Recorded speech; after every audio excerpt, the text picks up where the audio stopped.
ดีค่ะใบสมเลยค่ะเนาะตอนนี้เขากำลังมีไว้ที่ภูเขาทองอยู่ค่ะนะคะเมื่อได้ก็เต็มที่ก้นนำนิดนึงเลยค่ะเนาะเพราะว่าเป็นวันหยุดเลยค่ะเนาะน่ารักมากเนี่ยค่ะเขาจะขึ้นมาตั้งเหนือเลยค่ะเนาะมากกว่าตัวจำกันเลยค่ะ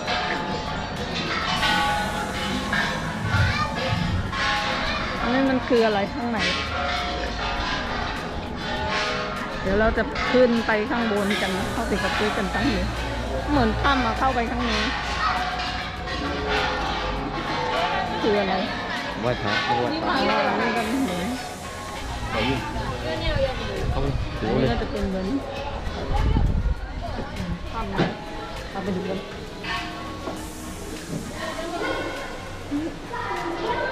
ใหญ่มากเดี๋ยวดูข้างหน้าเดี๋ยวให้ดูข้างหน้านี่ค่ะน้องเป็นองค์พระองค์ใหญ่ค่ะเนาะแล้วก็เป็นสร้างไว้เหมือนทำเลยนะแล้วก็จะมาไหว้กันนะคะ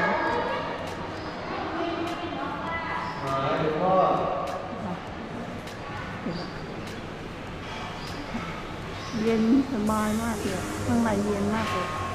เดี๋ยวเราจะไหว้กันกันเลยเนาะไว้กว้างมากเลยสวยสวยเนี่ยเห็นไหมต้องมาเนื้อหล่อที่เราเข้าตะกี้เนี่ยเพราะมันต้องถอดรองเท้าไงก็เลยต้องย้อนกลับไปทางนู้นแต่ว่าเข้าทางนี้ก็ได้นะแต่ว่าเนี่ยเดี๋ยวให้ดู50 บาทนะนี่ค่ะเนาะตั้งเขามันไหนค่ะเนาะเพราะว่าเป็นก้นต่างชาติเลยได้1ก็50นะคะแต่ว่าเขาเป็นต่างดาวค่ะเนาะต้องเสียค่ะเลยค่ะบนในก็ก้นน้ำนิดนึงเลยค่ะเนาะเห็นไหมเห็นไหม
ว้าวเห็นไหมเห็นวิวกรุงเทพแล้วนะ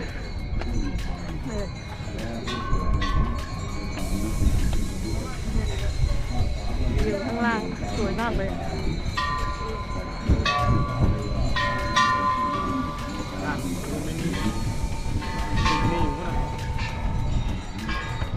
คุณแจ็คเหนื่อยไหม เหนื่อยเลย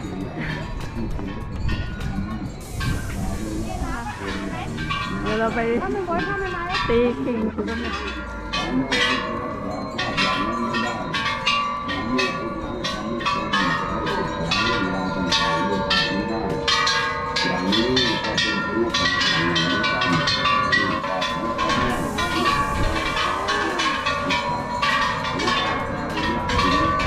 นี่ก็เป็นทางลง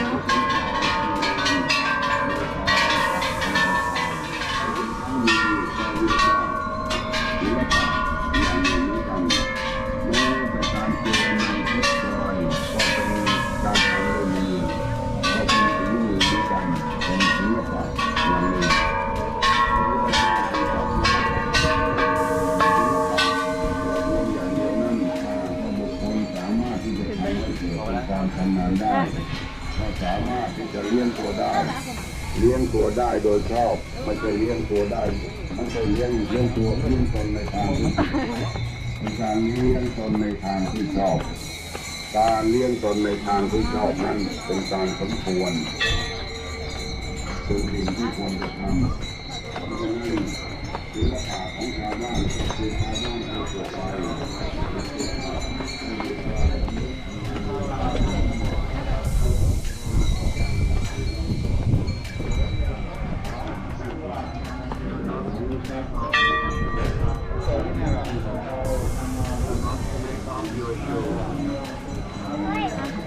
เข้าด้านใน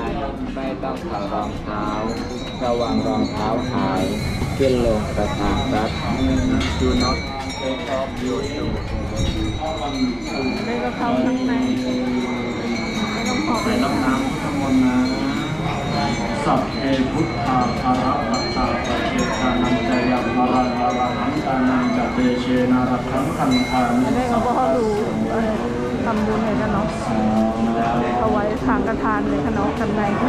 เดี๋ยวก็ตั้งในก็ตียาไว้ยาตั้งใน น้ำระวังวันนี้เลยนะ เราเดี๋ยวเขาว่ามีรถถอดรองเท้าเลยค่ะเนาะใส่กระถิ่นเขามากไรเลยค่ะเนาะ ก็สามารถปฏิทิน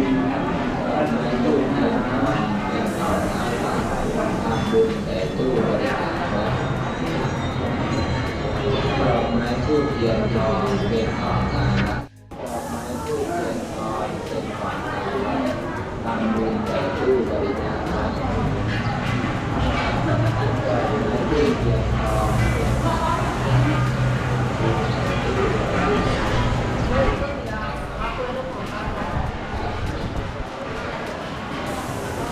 ตอนนี้ก็เป็นตูน้ำเลยค่ะเนาะ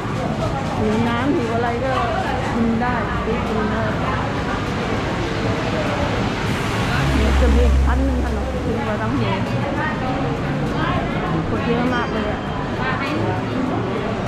ป้ายดูนะป้ายจ้ะเอาถือไว้ก่อน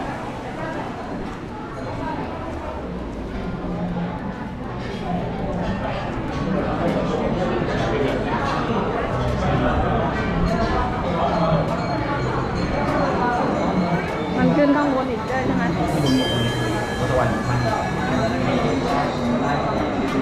ขาไปออดที่กดแทงตั้งหนึ่ง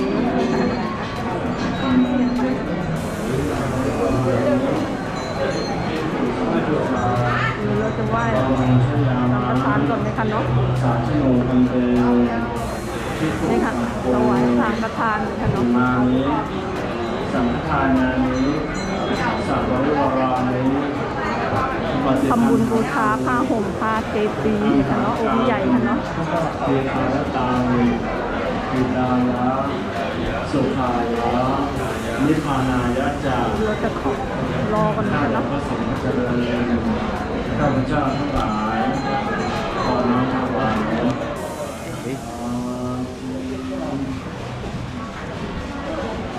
อย่าปุ๊ สาธุ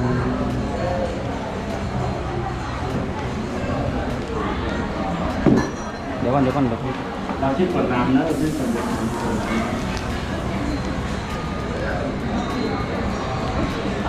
อิจิตังปฏิตังจงขังทิพเมวะสมิชันโตสัพเพปุเรนตุสัพพะ ตรงนี้ไม่ได้ถ่ายนะ ตอนไหว้พระไม่ได้ถ่ายนะ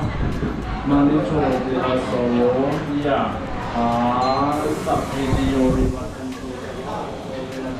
มาเตภวะวันตรายโยสุขีจิพายุโก แล้วก็ที่ทำเขาก็ไว้สังฆทานเสร็จแล้วแต่บอลขึ้นมาด้วยตั้งหรือแขกกันปั้น เอคารตังอิมายะ คนก็เป็นน้ำเอ็นนะคะนี่คือหน้าเขาเป็นปันถอดรองเท้าอะไรนะคะใส่ขึ้นหวังอะไรนะคะ ของน้องถวาย ทางมันก็จะแคบนึงทางขึ้น จับได้สองด้านไม่ได้เลยถ้าไม่ต่ำก็ขึ้นทำได้ ขอพระสงฆ์โปรด นี่ค่ะจะแคบนิดนึงค่ะแล้วก็เมื่อไหร่ก็จะมีช่วงน้ำเนี่ยเราเพราะว่าตรงกับวันยุดนะคะวันไหนค่ะไม่ก็จะเป็นแล้วก็เส้นไหนก็จะเห็นวิวกรุงเทพเลยค่ะสวยมากเลย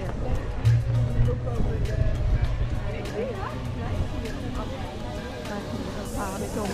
รอบๆนี่กันตรงนู้นค่ะสุดมากร้านชิคกี้พายใจมาเทีย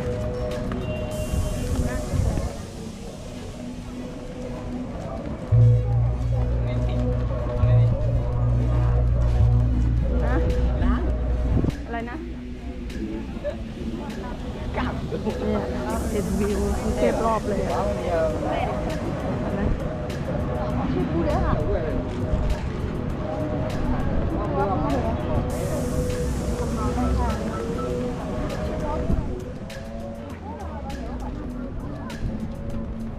เดี๋ยวก็มาลูมาไว้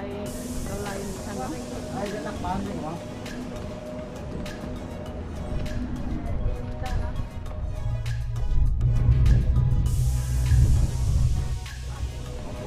รอบๆนี้กัน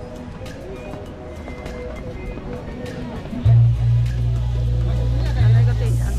กรุงเทพเลยค่ะเนาะอยู่กรุงเทพอ่ะเห็นได้ทั้งใช่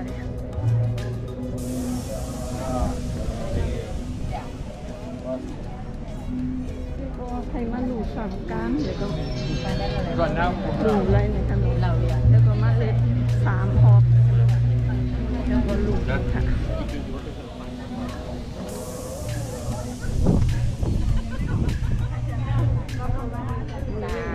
คนเยอะมาก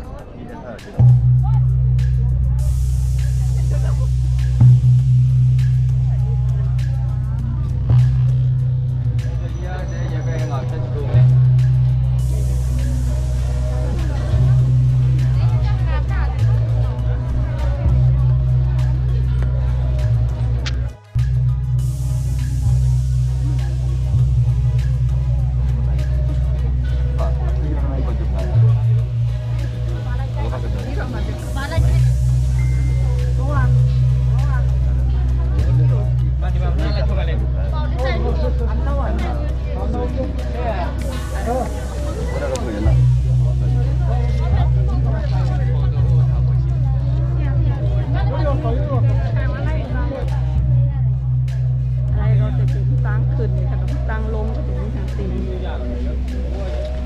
อันนี้ก็ไว้เยอะเอาลงเยอะไว้เยอะเป็นไม่เป็นนั้นลงมาขึ้นเลยค่ะเนาะ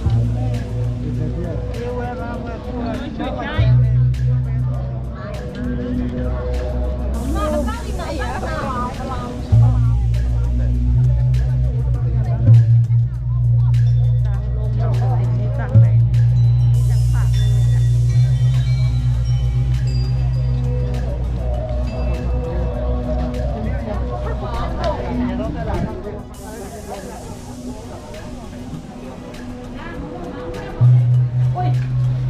ไปดู จะมีใครดู เนี่ยจับตรงเนี้ยจับตรงนี้แป๊กเลยอ่ะไปดูตรงนี้เลยจับมาไหม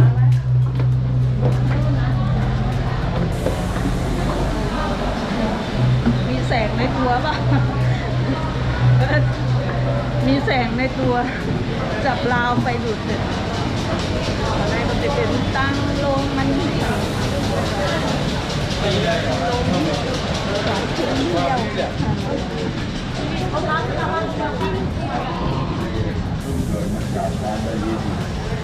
แต่ว่าตั้งลงเขาในได้มันก็จะเป็นตั้งเดียวในขนมแต่ว่าตีเขาขึ้นหนึ่งต้องมุ่งได้มันจะมีตั้งขึ้นตั้งลงในขนมก็ตั้ง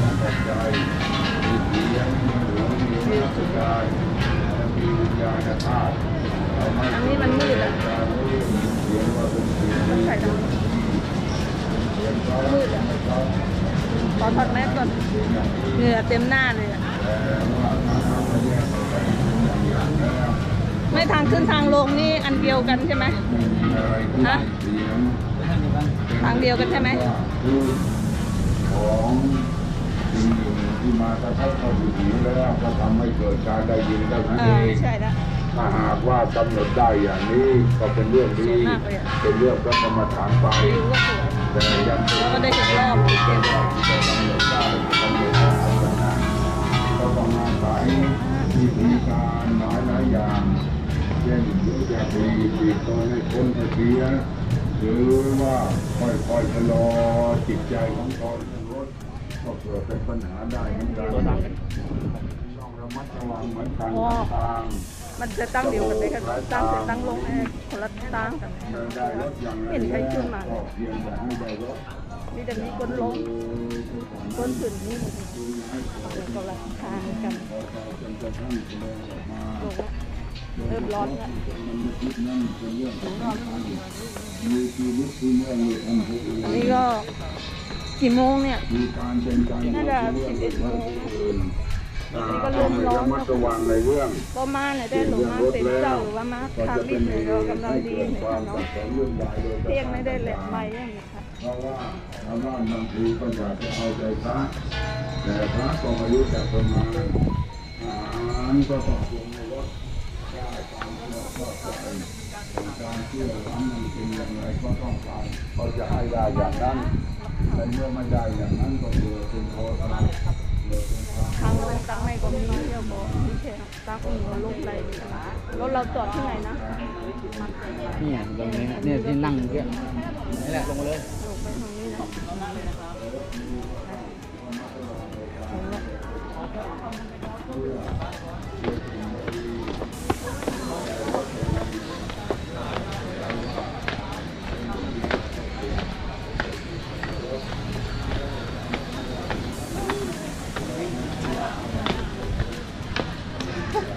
เรียกเป็นไฟอ่ะด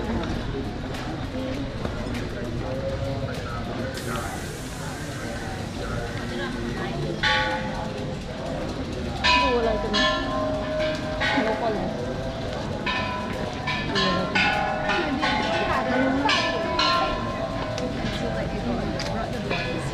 อ๋อไอ้นี่มันแรงวัดสะเก็ดเมื่อก่อนตรงเนี้ยมันจะเป็นไอ้นี่ไงใกล้น้ำหลวงอะมันจะเป็นที่เผาศพอะไรเงี้ยทุ่งพระเมรุอะไรเนี่ยน้ำหลวงอ่ะก็จะมีแรงเยอะเนี่ยแรงวัดสะเก็ดเธอไม่ถ่ายรูปแรงอ่ะ ไทยนี่ก็เป็นนิสวัสดิ์นั่นเองค่ะเนาะใครหูก็หาอ่านเอาค่ะเนาะสมัยก่อนนะเนาะต้นสายเป็นโรคสักอย่างนั่นเลยเนาะทีนี้เขาก็เผากันไม่ทันไงเขาก็มาแปลไทยนกอะไรนะแรงเหรอนกอันนี้ไทยนกหินศพคนตายน่ะเนาะเพราะมันตอนนั้นมันจะมีเชื้อมันจะมีโรคหาแล้วคนมันตายเยอะแต่เราก็ใครทูหนังได้ก็ว่าอ่านด้วยอันนี้รู้มาคร่าวๆDr. Mahmoud, please question it is an expert on หมดแล้ว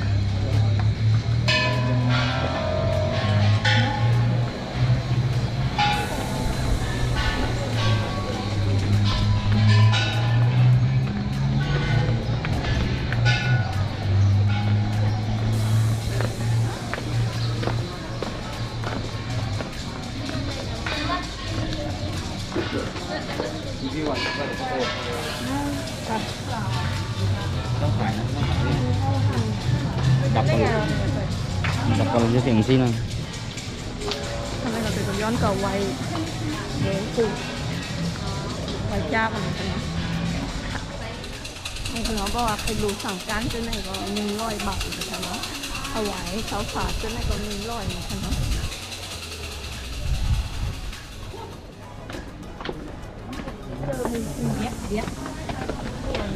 ลงนะถึงที่วุ้นตั้งไตเดียวนะคะเราจอดรถที่ไหนนะเอาน้ำไหม เนาะไป คลิปในก็ย้อนมือก่อนเลยค่ะเนาะอย่าไปเริ่มกดติดตามกันไว้เลยค่ะเนาะคลิปหน้ามากกับไปงานกันแข่งนะคะย้อนก่อนค่ะไม่ทิ้งค่ะ